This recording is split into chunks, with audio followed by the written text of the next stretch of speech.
Bonjour à tous, merci d'être ici. Merci à vous Valérie, merci à vous Alizé d'être présente aujourd'hui pour ce webinaire sur l'usage du cube édito pendant les vacances apprenantes. On attend encore un participant, Yannick Quérofray. Donc voilà, il a des petits soucis de connexion, donc il devrait arriver assez rapidement. Je me présente, donc je suis Thomas Sandelis, je suis chargé d'affaires pour Short Edition et plus spécialement dans tout ce qui concerne le périscolaire et l'extrascolaire.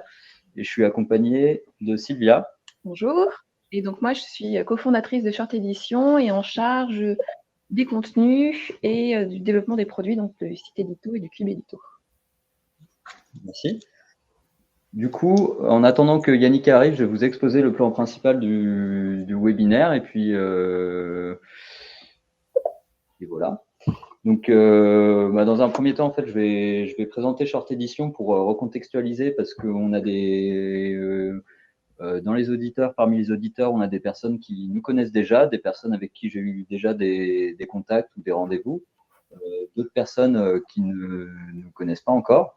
Donc, je vais faire une présentation assez succincte de Short Edition et du Cube Édito. Ensuite, cette présentation sera suivie d'une interview aux trois intervenants, donc avec une suite de questions-réponses sur les usages qu'ils ont pu faire sur qui ils sont d'abord et puis les usages qu'ils ont pu faire du Cube Édito. Et on finira avec un petit temps de questions-réponses. Donc vous pourrez poser vos questions dans l'onglet à côté du chat justement, donc auquel nous répondrons. Voilà. Donc Short Edition est un éditeur spécialiste de la littérature courte qui existe depuis 11 ans. Donc ça va être tout ce qui se lit en moins de 20 minutes, BD, nouvelles, poèmes. Et l'une de nos spécificités, c'est qu'on a notre propre média de diffusion, donc le distributeur d'histoires courtes. Donc vous l'avez juste derrière Sylvia, vous en avez deux. Donc c'est deux grandes bandes de lecture surplombées d'une dalle. Donc on s'est fait connaître à partir de 2015 avec ce distributeur d'histoires courtes justement qui a été déployé à grande échelle dans les gares SNCF et dans les hôpitaux. Donc pour proposer de la lecture là où on ne l'attend pas. Et je fais une petite démo. Allons-y. Hop. Voilà pour ceux qui ne l'ont pas vu. Voilà. Donc il y a un petit texte d'1 minute qui sort sur Papyrus. Exactement, voilà. Donc en fait, on se donne comme mission de promouvoir la maîtrise de la langue et le plaisir des mots. Et concrètement, en fait, c'est donner l'envie de lire et l'envie d'écrire chez tous les publics. Et aujourd'hui, on va spécialement s'intéresser justement aux enfants et aux jeunes.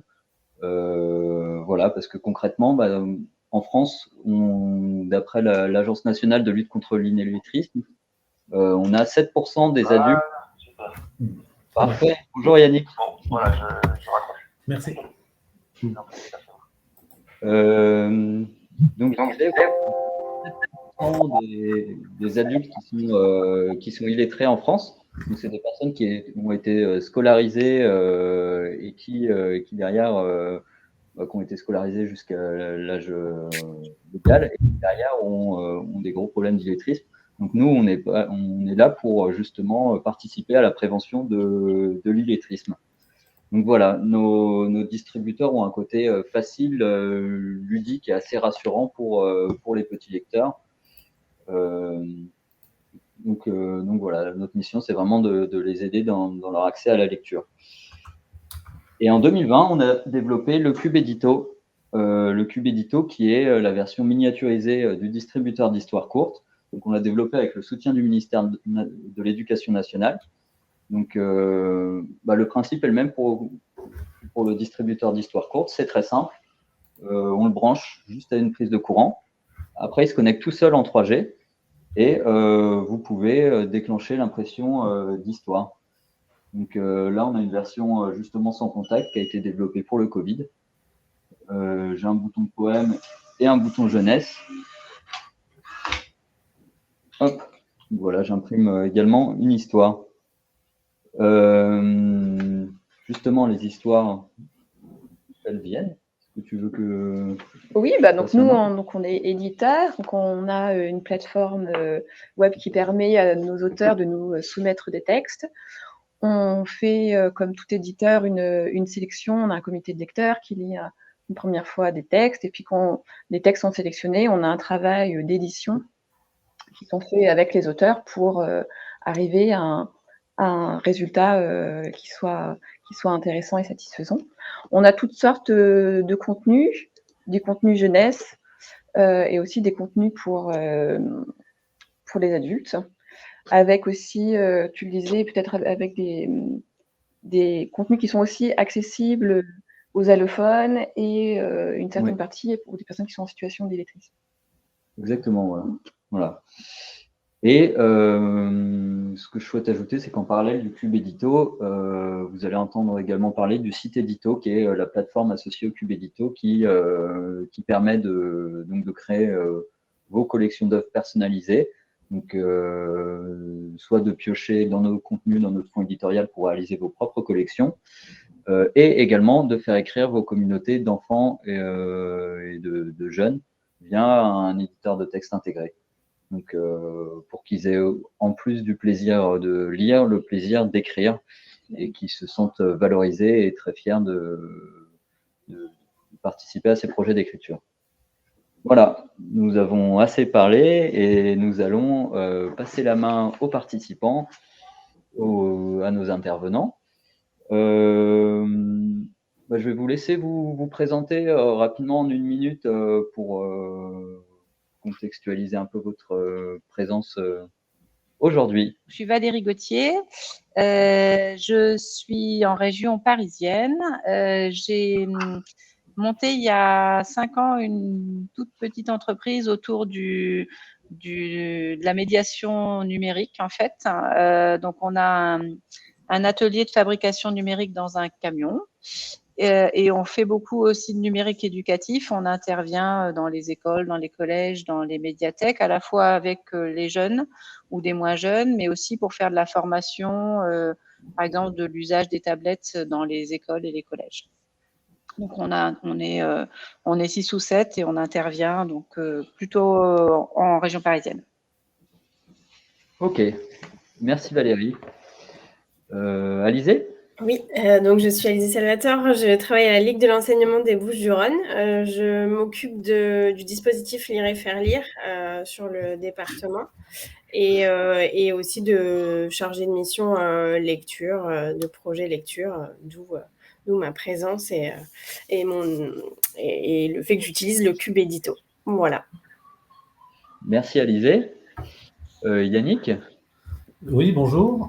Donc, je suis Yannick Kéroffet, je suis directeur du pôle famille sur la mairie de Maurepas. C'est une commune de 20 000 habitants dans les Yvelines. Et je suis également administrateur de l'ANDEV, qui est l'Association nationale des directeurs éducatifs des villes.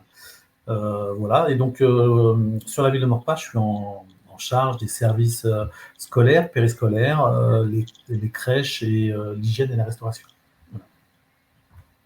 Super, merci beaucoup. Ensuite, je vais vous demander si vous pouvez nous parler rapidement des enjeux de la lecture et de l'écriture chez les enfants et les jeunes sur votre territoire. Quelles sont les principales problématiques rencontrées et puis les défis que vous avez au quotidien? Donc nous, on intervient en relation avec les collectivités et l'éducation nationale principalement. Donc on intervient pas mal en zone d'éducation prioritaire, en REP, et puis aussi dans le cadre de cités éducatives. L'idée, quand on intervient nous, c'est de proposer un peu de l'apprentissage autrement, puisqu'on n'intervient pas on peut intervenir en temps scolaire, mais sur des projets un peu qui prennent les choses, autrement. Donc effectivement, en élémentaire sur les parties plus d'apprentissage, et puis aussi beaucoup dans les collèges où effectivement les jeunes sont tous censés lire et écrire, mais on se rend compte que c'est pas forcément encore complètement le cas, et donc on intervient beaucoup sur l'usage du numérique en support de ces apprentissages et de la poursuite des apprentissages, notamment avec les tablettes, notamment avec différentes choses comme ça. Donc voilà les cadres dans lesquels on intervient autour de lecture-écriture. Pour nous, c'est une des facettes, parce qu'on est aussi pas mal axé sur les maths et sur l'apprentissage scientifique. Mais voilà, sur la partie plutôt lecture-écriture, c'est là-dessus qu'on intervient. Alors, sur Marseille, un des principaux enjeux, c'est donner accès à la lecture, tout simplement, en fait. C'est parce que, on fait face... nous, on est une association d'éducation populaire, donc par définition... on va on fait de l'éducation populaire. Donc, à Marseille, les territoires sont très enclavés. Les quartiers, il y a assez peu d'accès aux livres, à la bibliothèque, à la lecture. Donc, les enjeux pour un objet comme le cube édito, c'est en fait tout simplement de le transporter et de donner accès à la lecture de manière ludique et facilement. Ça, c'est un des premiers enjeux. Ensuite, comme tu le disais aussi tout à l'heure, c'est qu'on a un public qui est aussi qui a des difficultés de lecture et qui est notamment, principalement allophone. Et donc, ce format-là, ça permet de un peu désacraliser le livre, qui est parfois qui est connoté comme sacré, qu'on peut pas toucher, qui est un peu mis de côté. Et donc là, ça nous donne l'occasion de l'aborder de différentes manières et de les pousser à avoir un peu la piqûre de la lecture. Voilà. Yannick, il me semble que vous ne souhaitiez pas forcément intervenir sur cette question, juste en deux mots. C'est pas que je veux pas intervenir, c'est que pour bien comprendre, moi je représente une collectivité, et une collectivité, elle donne les moyens aux enseignants de travailler, et la pédagogie et l'enseignement leur appartient. Donc, j'ai aucune prétention, et la ville n'en a pas non plus, d'impulser des projets liés à l'écriture. Dans le cadre des PEDT avec les accueils de loisirs, évidemment qu'on peut le faire, mais moi, j'ai découvert le cube édito au travers un congrès de l'Andève. J'ai trouvé le cube très très bien fait, j'ai trouvé l'approche ludique excellente. Je suis un ancien animateur, donc si vous voulez, tout ce qui rend les choses apprenantes et ludiques, je trouve qu'évidemment ça fonctionne bien. Je l'ai présenté derrière mon élu et on l'a proposé dans le cadre de l'enseignement. Voilà, c'est pour ça que j'ai pas de prétention à répondre à quelques notions d'enseignement, si ce n'est que, évidemment, on cherchera toujours à les accompagner, mais je ne voulais pas parler à la place des enseignants. Merci, oui, c'est ce que vous me disiez. Merci de l'avoir détaillé. Si vous voulez, je vous laisse la parole parce que vous étiez en pleine transition et sur la prochaine question. Qu'est-ce qui vous a convaincu avec le cube édito et vous a poussé à l'utiliser en dehors du temps scolaire? Et quels sont vos projets pour les vacances apprenantes? Alors, effectivement, donc moi, j'ai rencontré la première fois ce cube lors d'un congrès, c'était l'an dernier, c'était à Metz, et c'était le congrès de l'Andève. L'Andève, c'est quoi? C'est donc une association qui regroupe les directeurs éducatifs des villes, donc c'est les responsables des services en général scolaires, périscolaires et jeunesse. Et il y a tout un maillage territorial, c'est un réseau. Et parmi ces réseaux, on a des partenaires, et donc on a pu rencontrer effectivement Short Edition, et on a vu un petit peu quelles étaient les solutions, et puis ce cube. Et ce cube, de manière très intelligente, il était mis à disposition dans le cadre de petits haïkus, donc c'est des petits poèmes japonais. C'est très ludique pour le coup, et on avait nous-mêmes l'occasion d'aller sur notre smartphone et d'écrire des petits haïkus, et puis en fait derrière on pouvait les imprimer ceux des autres. Enfin, voilà. C'est hyper ludique, ça a été pour moi révélateur du potentiel de ce cube au sein des accueils de loisirs. Pourquoi? Parce que, une fois de plus, je le dis, les animateurs sur les centres de loisirs n'ont pas la prétention de faire de l'enseignement. Pour autant, parce qu'il y a des actions éducatives ambitieuses aussi, on a le droit de le faire. Un centre de loisirs, c'est pas qu'un mode de garde, c'est pas qu'une garderie. Pour bien stigmatiser ce qu'on déteste sur les centres de loisirs, c'est de rappeler qu'effectivement, on est en capacité de proposer des projets, des animations qui font sens et qui accompagnent les actions apprenantes, qui accompagnent aussi des projets d'école. Et donc, en voyant ce que ça pouvait faire, le fait que on puisse également d'ailleurs faire du dessin, puisque parmi les supports, il y a du dessin, c'est-à-dire que le cube peut aussi imprimer du dessin, des petites scénettes de la BD. Enfin, le potentiel était juste... c'est très bien, tu illustres ça. Le potentiel, il est génial, c'est-à-dire que les animateurs ont l'habitude d'être créatifs, et l'idée, c'était comment on se sert de cet outil. C'est-à-dire que habituellement, j'aime pas utiliser l'outil pour l'outil, mais cet outil, très rapidement, il fait sens. Alors, il fait sens pour les animateurs, et là, dernièrement, c'était donc il y a 15 jours, on a pu le mettre en place dans le cadre d'un atelier haïku, justement, sur une école. Là, c'est les enseignants qui sont en train de nous le réclamer pour la rentrée prochaine. Donc moi, j'ai fait l'acquisition d'un cube qui, au départ, commence un petit peu sur les accueils de loisirs, sur des périodes de vacances, sur du périscolaire pour une équipe, et qui, à partir de la rentrée, va tourner comme ça, en gros, d'une période de vacances à l'autre, sur les écoles pour accompagner les projets d'école, que ce soit sur le CP, sur l'apprentissage, ou des choses plus élaborées avec plutôt les CM1, CM2. Très bien. Merci beaucoup, Yannick.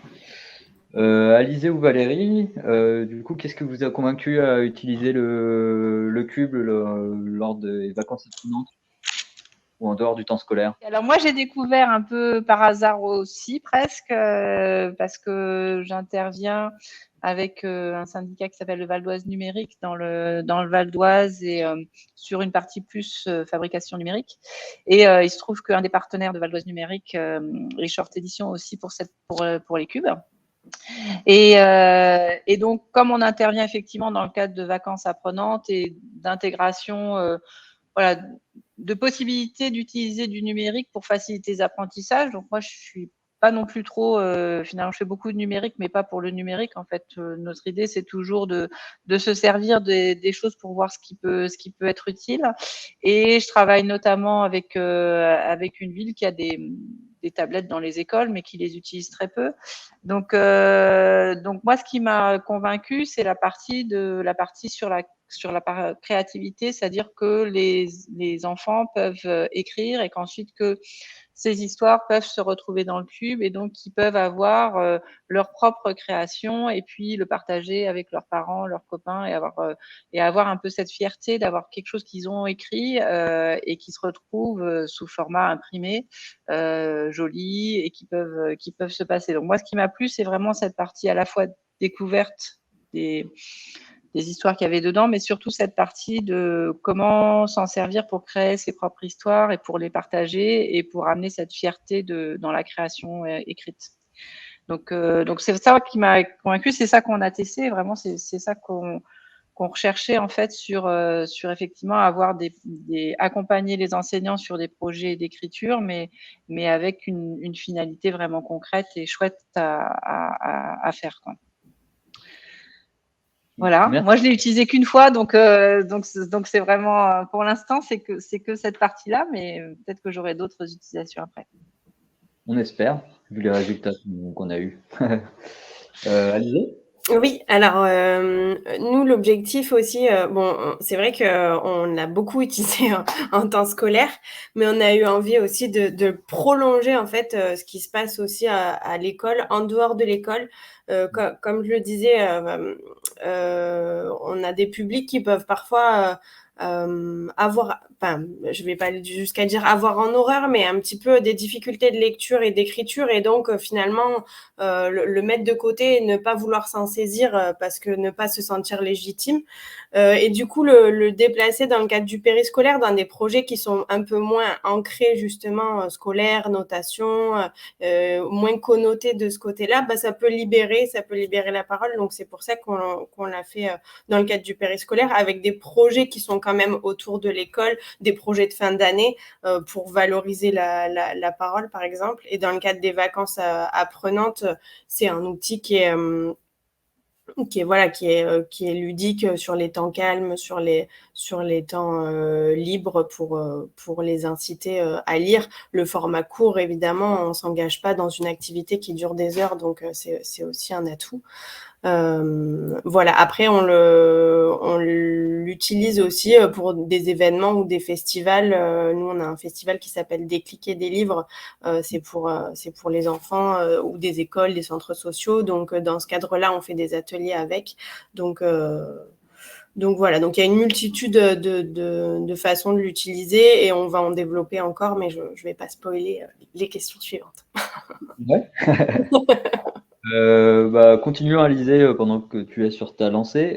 Comment, du coup, tu as présenté le Cube et le site édito à tes équipes ou aux animateurs?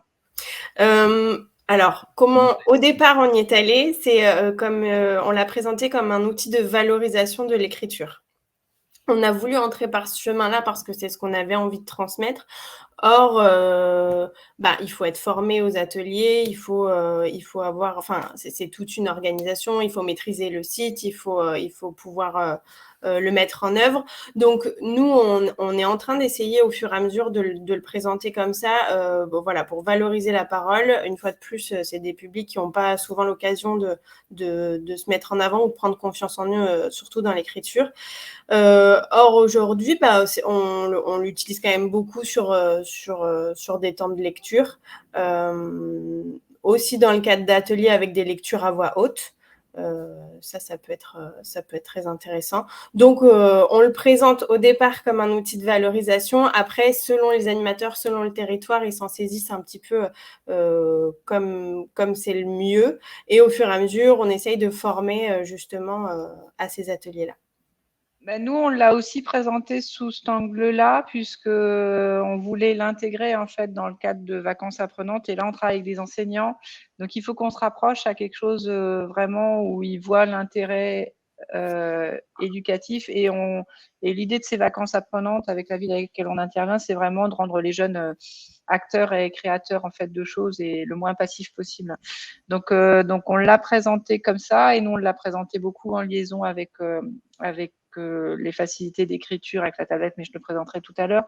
Donc c'est vraiment cet angle-là. Après, nous, dans le cadre des gens qui ont animé les ateliers, on a pris le temps de se former, mais c'est vrai que c'est sur cette partie-là qu'on a voulu axer et qu'on a voulu présenter. Donc pas uniquement sur la partie juste utilisation et intégration de lecture, mais on a utilisé les deux parties bien sûr, de lecture et de cet effet de lire et de posséder et d'avoir quelque chose en main qui soit différent d'un livre, mais qui soit aussi de la lecture. Donc, à la fois accès à des histoires courtes de façon simple et puis cette partie de valorisation d'écriture en groupe. Voilà. Merci Valérie. Yannick, vous m'avez dit que vous nous avez dit que les projets périscolaires sont surtout pour le futur, mais vous m'aviez dit que vous étiez un directeur d'ACM. Oui, c'est ça. C'est qu'au départ, moi j'ai plusieurs écoles et donc plusieurs centres de loisirs. L'idée c'était de nommer un référent. Donc j'avais nommé sur la base du volontariat un directeur. Je voulais qu'il puisse le récupérer, l'utiliser, se former, être en lien avec Short Edition pour être rapidement opérationnel, pour pouvoir commencer sur sa propre structure. Et surtout, derrière, c'est que s'il est référent, c'est lui qui déplace le cube, qui arrive sur une école si c'est demandé par les enseignants ou sur un centre si c'est demandé par des animateurs, et qui puisse les former, leur expliquer comment ça fonctionne. Voilà, donc c'est... Bon, le cube, son utilisation est est plutôt simple, mais c'est quand même mieux d'avoir un référent. Enfin, à mon sens, c'est quand même mieux d'avoir un référent. Donc nous, on ne l'a pas depuis très longtemps, on l'a depuis le début de l'année. Il a commencé à être utilisé sur un centre de loisirs pendant les dernières vacances. Mais bon, concrètement, le directeur était à la fois directeur et était débordé, ça a été assez compliqué. En revanche, ça a commencé à vivre sur... il y a eu de la manipulation du cube expliqué aux enfants et donc là, je sais qu'il y a donc un travail d'écriture pour l'instant sur Word avec tout un projet sur les comptes.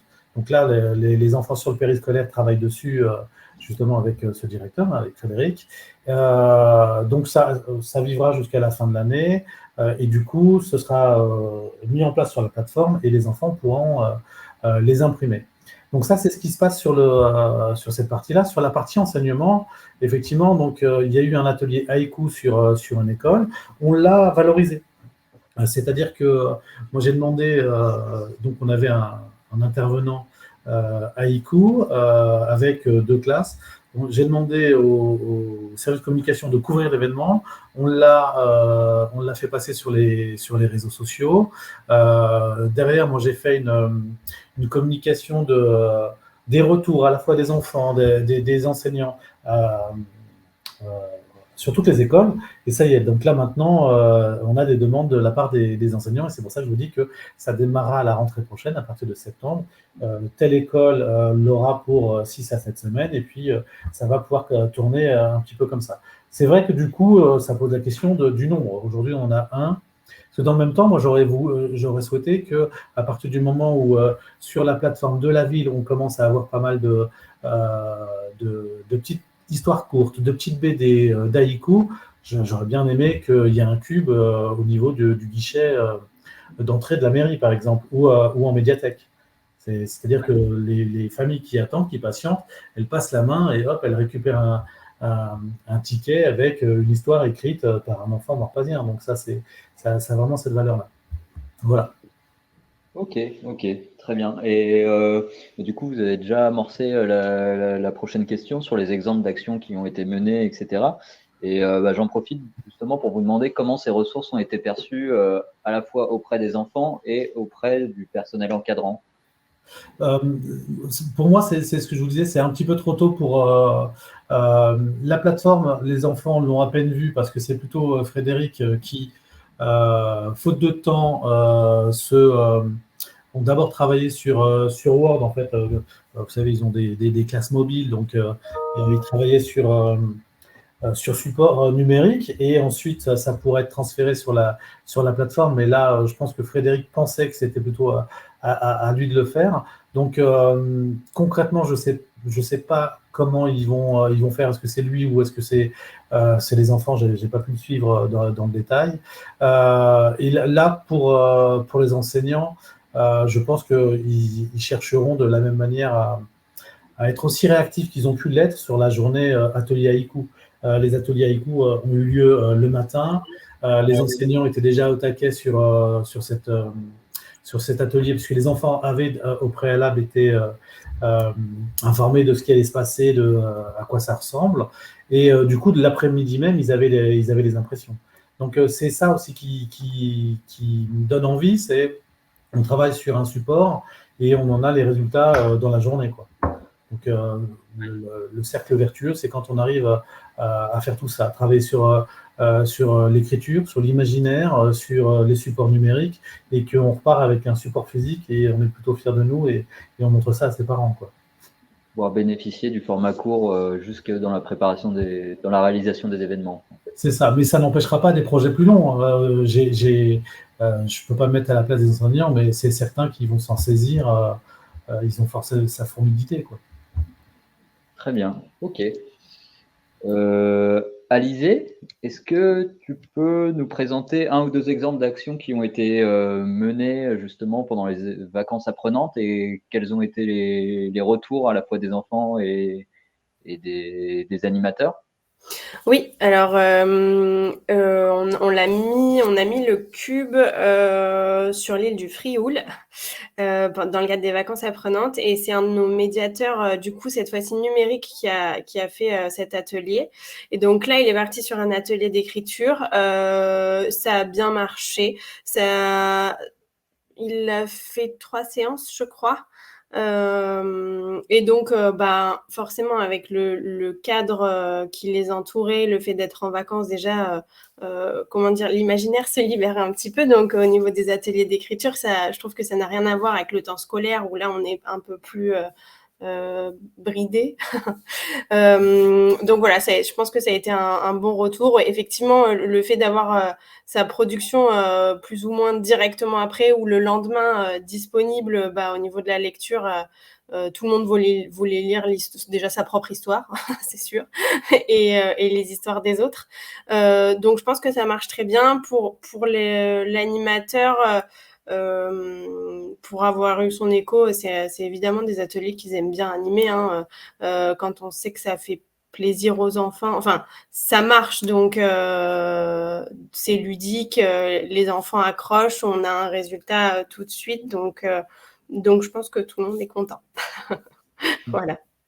Ok, merci Alizé. Valérie? Oui, alors nous, on l'a utilisé aux vacances de Pâques, là, dans le cadre de… Alors, ça s'appelle pas vacances apprenantes, ça s'appelle stage de révision, parce que c'est fait par la ville d'Épinay-sur-Seine, c'est pas lancé par l'Éducation nationale. C'est un peu le même principe. Donc, c'est sur 4 après-midi dans une semaine de vacances. C'est encadré par des enseignants et c'est ouvert à des enfants de CP à CM2 et à tous les enfants. Donc, on l'a fait sur une des écoles où il y avait une 50aine d'enfants. Et donc, l'idée, c'était en 2 séances par groupe, en fait. Donc, il y a eu une première séance d'1 heure plus de présentation, d'utilisation du cube avec les histoires qu'il y avait dedans, de découverte un petit peu, et puis de travail avec l'enseignant. Donc, les enseignants avaient choisi de travailler sur faune et flore, sur ces vacances-là. Et donc, après, il y a eu un travail d'écriture fait avec les enseignants. Et donc, les classes sont parties, alors les plus grands sur un peu des fables de La Fontaine revisitées, d'autres sur plutôt la faune et la flore, des petits quiz. Et puis, on a eu comme ça des productions faites par tous. Et alors, nous, on voulait qu'ils produisent, mais que ce soit rapide sur la partie écriture. Donc, on a utilisé les tablettes pour faire de la dictée et numériser, en fait, que les enfants dictent, en fait, ce qu'ils avaient écrit. Et pas passer trop de temps à cette partie de taper ce qu'ils avaient écrit. Donc, on a utilisé cette fonctionnalité avec des tablettes et on a pris en fait en dictée tous les textes. Et c'est nous qui avons fait un tout petit peu de correction et la mise dans la plateforme pour effectivement aller vite. Parce que le vendredi, en fait, on voulait à la fois que tous les textes soient intégrés, et le vendredi, il y a les parents qui étaient là, donc qu'ils puissent aussi voir ce qui avait été fait et puissent repartir chacun avec des histoires. Donc, on a fait ça en 4 demi-journées, mais on a eu 4 ou 5 groupes. Donc, c'était assez rapide. Mais on est arrivé au bout, et c'est vrai que ça a boosté un peu tout le travail d'écriture que souhaitaient faire les enseignants, parce que on avait quelque chose de concret à la fin. Donc on a fait toute cette partie-là. On a expliqué la partie de la plateforme et comment c'était édité, mais c'est nous qui avons pris en charge aussi cette partie-là, bon, qui est pas, voilà, qu'on aurait aimé faire au moins avec les plus grands, mais c'était compliqué de tout faire. Mais du coup, on a eu, alors pour les plus petits, plus des petits quiz, les autres des questions, et puis après plutôt vraiment des petites fables de La Fontaine. Et le retour des parents était, bon, tout le monde était ravi, quoi, parce qu'ils avaient effectivement à la fois les enfants en avaient parlé, ils avaient ramené déjà des histoires chez eux, donc c'est vrai que c'est pas non plus des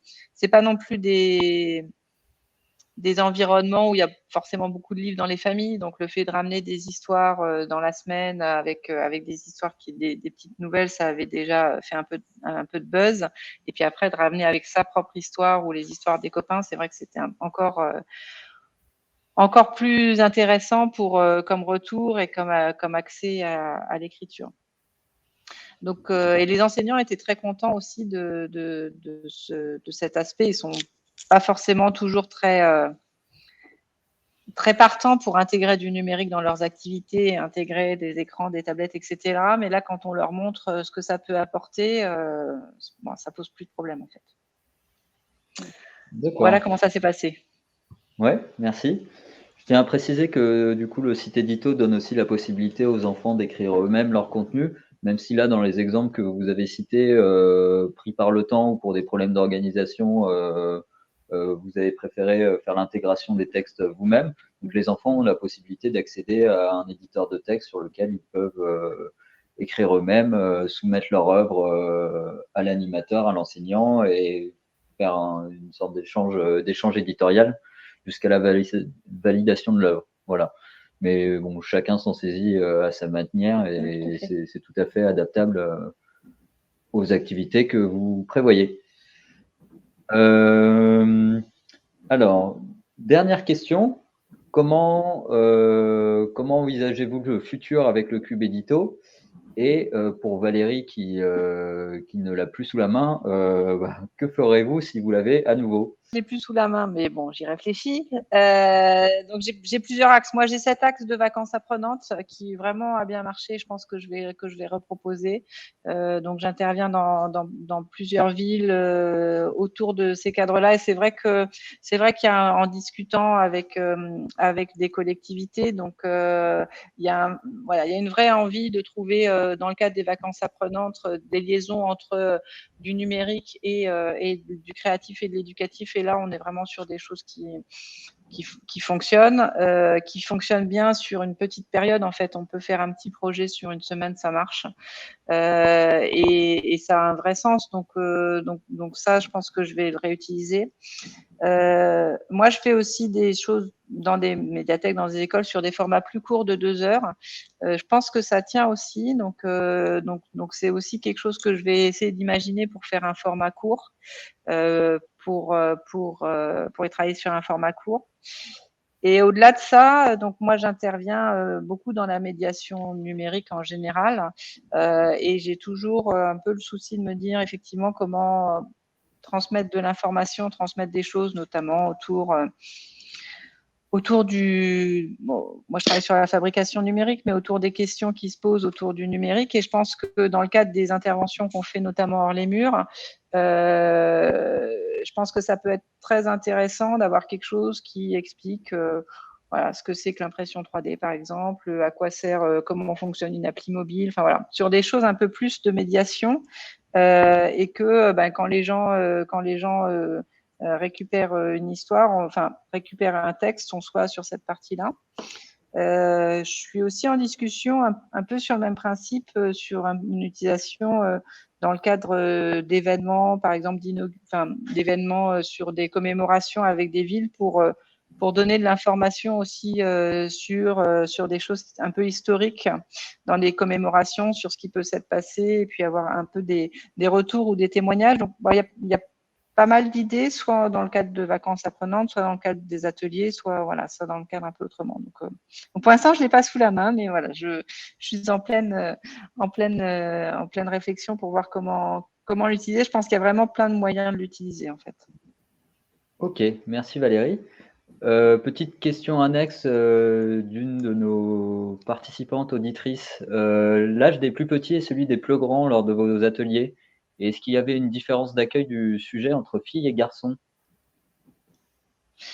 Alors nous, on est intervenu avec des élémentaires, donc CP, CM2. Et donc avec des choses plus ou moins abouties dans le terme de création, mais ça a marché avec les plus petits. Du coup, avec les plus petits, quand même sur les histoires qui existent dans le cube par défaut, il faut vraiment tabler sur les plus courtes pour pouvoir pour leur donner envie de lire et que ce soit pas trop compliqué, sachant que c'est quand même écrit de taille normale, mais voilà, pour des premiers lecteurs, ça reste de l'écriture assez petite et pas forcément simple d'accès tout seul, sauf pour certains, sur qui sont vraiment tout petits lecteurs. Pas de différence entre les filles et garçons. Non, ça marche. Enfin, ouais, ça a marché dans tous les cas, sans aucun problème. Et dans l'aspect création aussi, en fait, ça pose aucun problème. Il n'y a pas eu d'accueil différent et on a embarqué tout le monde, en fait. En fait, quand ils voient qu'ils peuvent faire et qu'il y a quelque chose qui sort à eux, ouais, on embarque tout le monde, en fait. Il n'y a pas eu de différence.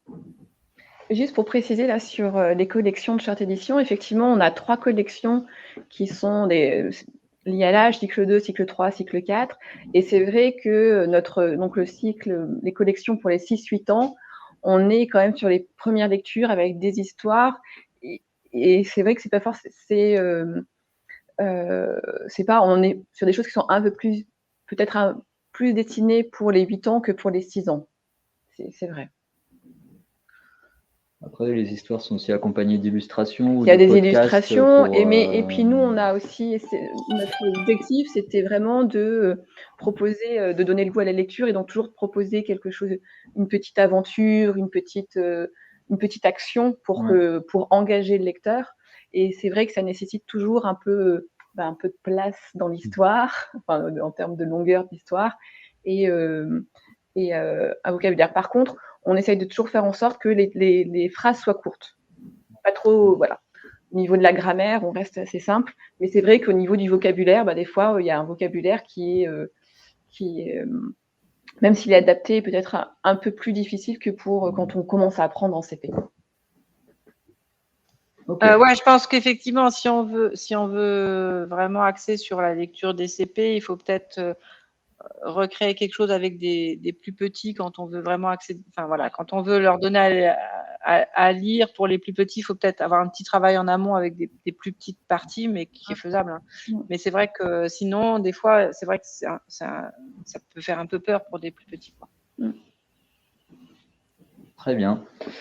Yannick Moi, je pense que pour le coup, j'ai déjà pas mal expliqué un petit peu comment ça allait vivre avec les enseignants à partir de la rentrée prochaine, de quelle manière éventuellement ça peut être en lien sur une école et sur le centre de loisirs, puisque nos centres de loisirs sont associés aux écoles, donc il y aura certainement effectivement à la fois des projets qui pourront être comme ça en porosité ou en accompagnement, et puis de quelle manière on peut valoriser ce travail-là, et c'est ça qui, moi, m'intéresse, c'est ce que je disais tout à l'heure, à savoir, est-ce que sur les périodes de vacances, je le mets à disposition des centres de loisirs, ou alors je le mets en mairie au niveau de l'accueil, ou en médiathèque, ou est-ce que je le dédouble? Voilà, donc ça, c'est un peu ma question. Maintenant, honnêtement, sur les usages, est-ce que c'est sur l'ensemble du potentiel, il ne m'appartient pas aujourd'hui, je suis trop loin sur le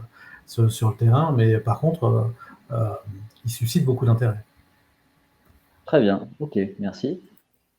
Et Alizé ?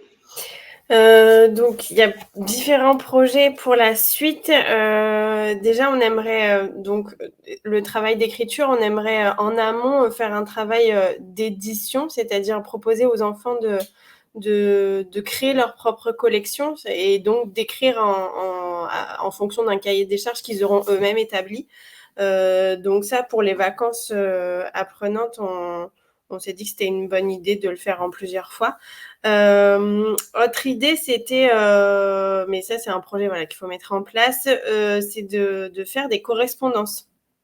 Donc de mettre un cube édito. Bon, nous on a 2 grandes bornes et un cube édito, donc à voir comment, mais de faire un projet de correspondance, d'écrire, de valider ses textes, que dans un autre établissement, que ce soit un centre social, par exemple, entre 2 centres sociaux, ça pourrait bien se faire, qui s'écrivent différents textes. Donc ça fait partie de nos projets. Et voilà, enfin en tout cas, c'est aussi de le mettre sur le plus de séjours. Là, cet été, Il ira en résidence pendant 5 semaines dans un chalet en montagne, donc pour toute la durée des vacances. Et au fur et à mesure, on va former les animateurs aux ateliers d'écriture. Voilà. Ok, très bien. Merci Alizée et merci à tous les trois. Avec plaisir. On va enchaîner avec des questions. Alors, il y en a qui sont à notre destination et d'autres peut-être pour vous. La question d'Isabelle qui voulait savoir si on pouvait intégrer des textes choisis par l'animateur.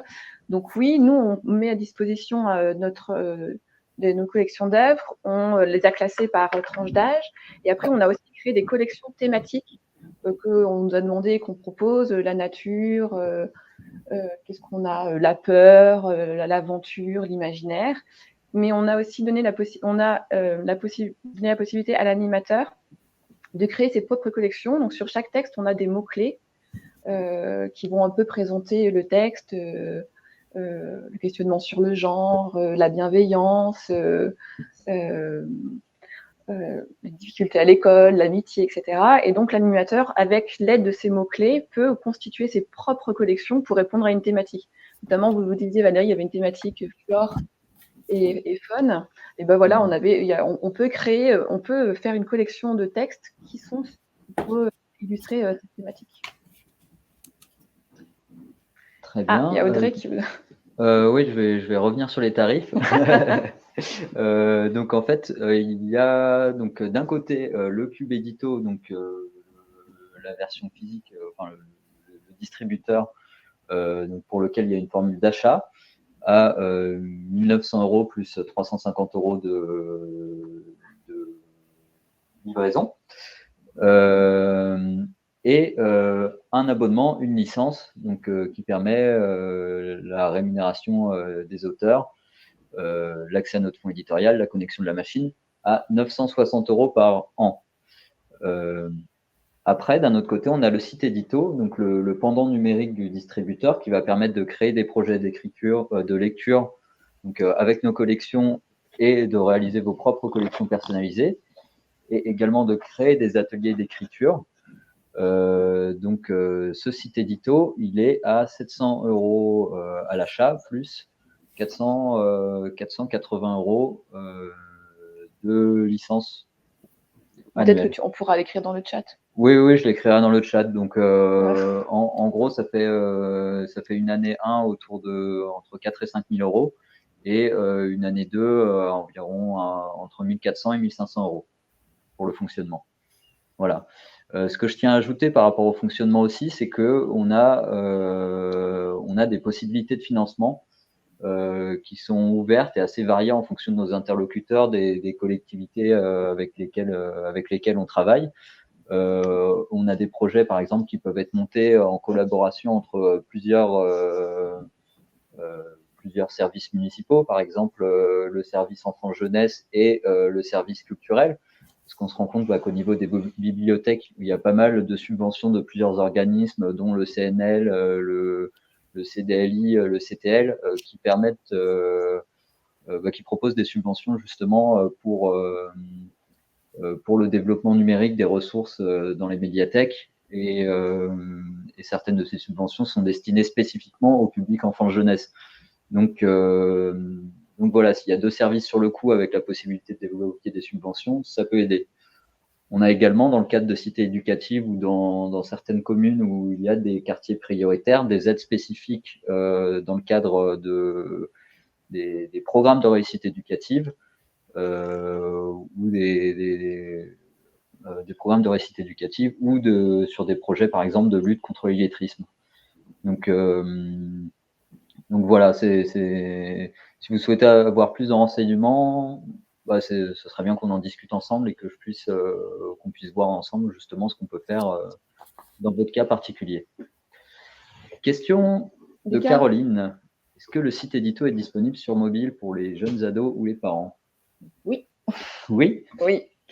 Oui, c'est accessible. C'est un site qui s'adapte, donc qui est accessible sur ordinateur, sur téléphone, sur tablette sans problème. Yannick, est-ce que je peux vous demander, je sais que je reviens sur la question des financements, je sais que vous avez pu bénéficier d'un financement particulier, est-ce que vous pouvez en dire 2 mots? En fait, on a la chance sur Morpa, on fait partie de l'agglomération de Saint-Quentin-en-Yvelines et on a bénéficié en fait du fait que Short Edition ait intégré le catalogue de Seine-et-Yvelines Numérique. Seine-et-Yvelines Numérique, c'est un syndicat du département qui est en charge en fait du déploiement de la fibre et des déploiements des matériels sur les écoles et les collèges. Et le fait d'avoir intégré ce plan-là dans les Yvelines ou dans les Hauts-de-Seine permet, par exemple, que nous, la ville de Morpa, n'a payé que 30% de cet investissement, puisque les 70 autres pourcents étaient à la charge du département à hauteur de 50% et l'agglomération à hauteur de 20%. Donc évidemment, c'est bien plus facile. Mais ce qui est très bien, c'est que vous ayez pu intégrer ce catalogue en réalité. Parce que ça veut dire que pour d'autres communes qui ne seraient pas sur Saint-Quentin-en-Yvelines, peuvent en bénéficier et peut-être même avec effectivement des dispositifs d'aide qui commencent à être nombreux sur les déploiements numériques. Ok, très bien, merci Yannick. Victor nous demande qu'en est-il des réglementations RGPD? Je suppose qu'il évoque ça en rapport avec la connexion sur la plateforme donc pour les enfants. En fait, on a 2 possibilités. Soit, en fait, on a la possibilité de se connecter aux gares, à l'ENT directement. Donc, dans ce cas-là, la question se pose pas. Ou sinon, on a la possibilité de créer des accès anonymes aux enfants, donc dans le respect de la réglementation RGPD en cours. Voilà. Merci beaucoup. Dernière question, allez, pour la route. Pour revenir sur le contenu, vous avez parlé des textes classés par âge. Existe-t-il des collections spécifiques à un public allophone? Oui, on est en train de travailler dessus justement pour identifier les textes qui seraient vraiment adaptés à ce public-là. Voilà, on va créer un petit label allophone ou FLE, à voir. Voilà, n'hésitez pas à revenir vers moi derrière si d'autres questions vous reviennent, pour convenir d'un rendez-vous, pour avoir des informations complémentaires. Alizé, Yannick, Valérie, un grand merci à tous les 3 pour avoir présenté vos actions, pour être intervenus aujourd'hui. Et voilà, je souhaite à tout le monde une très bonne journée. Merci beaucoup. Merci. Bonne journée. Au revoir à tous. Au revoir. Au revoir.